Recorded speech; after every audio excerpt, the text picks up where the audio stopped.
Bienvenue à tous pour cette dernière matinale de l'année. Et oui, nous sommes déjà le 31 décembre. Voilà, ce soir, c'est le réveillon de la nouvelle année. Demain, nous serons en 2022. Bah voilà, on va en profiter pour voir les dernières news, vu que la dernière matinale était consacrée à des cadeaux freeware. Les news intéressantes qui sont passées lors de cette dernière quinzaine. On y va. Et on commence direct avec une guitare de Lava Music, la ME3. Je vous en avais parlé lorsqu'on avait fait l'émission Black Friday. Je vous avais parlé des guitares que ces gens-là font. Il s'agit de guitares en fibre de carbone et qui proposent des effets intégrés et qui utilisent le fond de la caisse, donc en carbone, comme haut-parleur. Donc des guitares assez originales déjà dans leur conception. Et là, ils arrivent avec la nouvelle version. Et la nouvelle version, bah, elle rajoute rien de moins qu'un écran tactile sur le dessus, un écran tactile de 3,4 pouces, 3,5 pouces, pardon, qui permet d'accéder au iLava System. Et qu'est-ce que c'est le iLava System? Bah, c'est un ensemble d'utilitaires et d'effets. Alors, dans les utilitaires, on a un accordeur, un métronome, un looper 4 pistes, une centaine de boucles rythmiques pour jouer par-dessus, un enregistreur, et donc des effets. Et dans les effets, on a délai, auto-wah, reverb, chorus, doubleur et octaveur. Donc c'est assez complet et s'ajoute à ça un mode practice pour s'entraîner. On a 5 modules: chord change, strumming, scale training, ear training et single note. Et en fonction de ce que vous faites, en fait, l'appli en fait, vous donne vos degrés de précision. Bref, c'est assez bien foutu. Bon, ça vaut 1000 $ quand même, mais avouez qu'elle n'est pas banale cette guitare. À voir.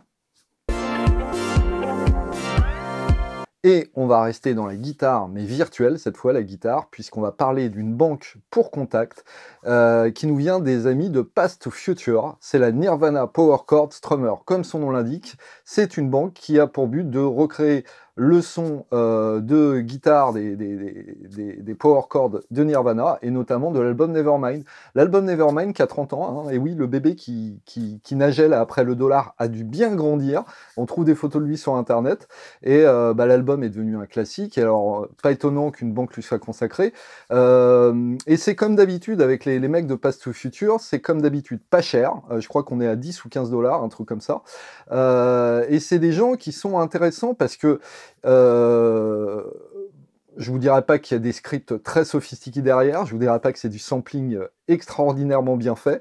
On n'est pas du tout dans ce délire-là. On est dans des trucs souvent un peu cracra, qui font très peu de choses, mais en général qui le font bien et qui ont beaucoup d'inspiration. C'est des mecs qui ont été très marqués par les années 60s, 70s, et qui proposent comme ça que des petites banques à 10-15 $, qui ne font qu'une chose, mais qui le font plutôt bien, parce que justement, ce sampling approximatif, et puis le fait qu'ils fassent énormément de round robin, pardon, c'est-à-dire des samples alternatifs pour chaque note. Là, je crois que sur la banque de Nirvana, on a une vingtaine de samples alternatifs par note, bah fait qu'à la fin, ça sonne plutôt pas mal leur truc, bien que ce soit assez cracra dans l'ensemble.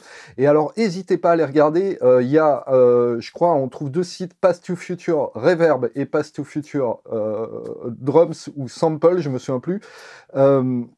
Et en fait, vous trouverez autant des instruments virtuels que des kits recréés. Par exemple, ils se sont amusés à recréer le kit de Odelay de Beck, ou le kit de Daft Punk, le kit de batterie, ou encore le kit de Neil Young sur Harvest. Et puis, il y a des convolutions sur des vieilles reverbs Arsor. Il y a plein de choses comme ça. Je vous dis, allez fouiller. Moi, j'adore. Je vous dis, c'est cracra, mais j'adore. Voilà.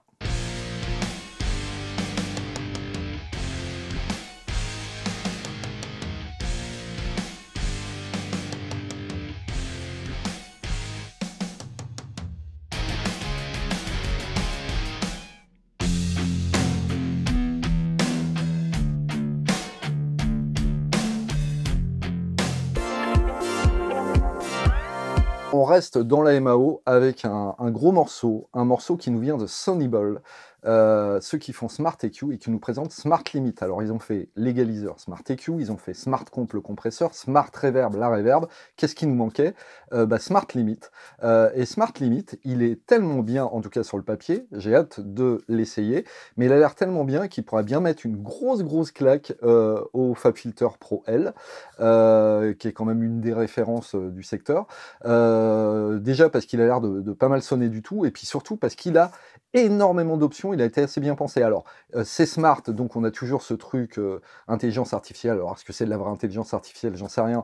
Mais en gros, vous indiquez le genre de musique que vous souhaitez produire, et puis après, il y a une phase de détection où il ajuste automatiquement les réglages en fonction de la musique que vous lui avez déclarée. Mais surtout, en fait, il y a des choses très intéressantes, que ce soit du côté de la visualisation, avec le niveau moyen et le FPS, la plage dynamique, et on a surtout un petit visualiseur très pratique pour voir en fait comment agit la saturation. On a aussi une fonction delta qui nous permet d'entendre vraiment ce que produit le limiteur, ce qui fait comme traitement. Et on a enfin une petite section d'effets qui va nous permettre de saturer le signal, de renforcer les basses, et on a même de quoi jouer aussi sur la courbe d'égalisation. Bref, ça a l'air vraiment pas mal, vraiment très complet, avec une belle visualisation. Hâte de voir ça. Et on finit avec Google. Oui, vous m'aviez bien entendu, Google. Google qui, dans ses nombreuses ramifications, a une structure qui s'appelle Arts and Culture et qui nous propose Music Makers and Machines.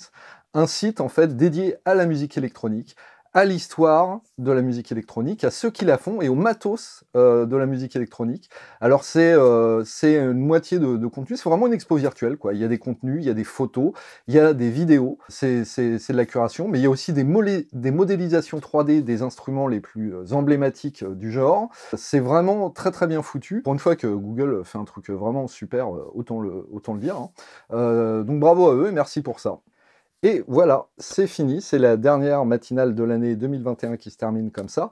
Vous connaissez la règle, je ne vous laisserai pas, avant de vous avoir dit, de vous abonner à la chaîne, de commenter cette vidéo, de la partager, de la liker évidemment.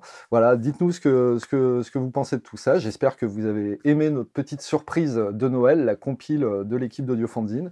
Voilà, et puis moi je vous dis à l'année prochaine. Ciao!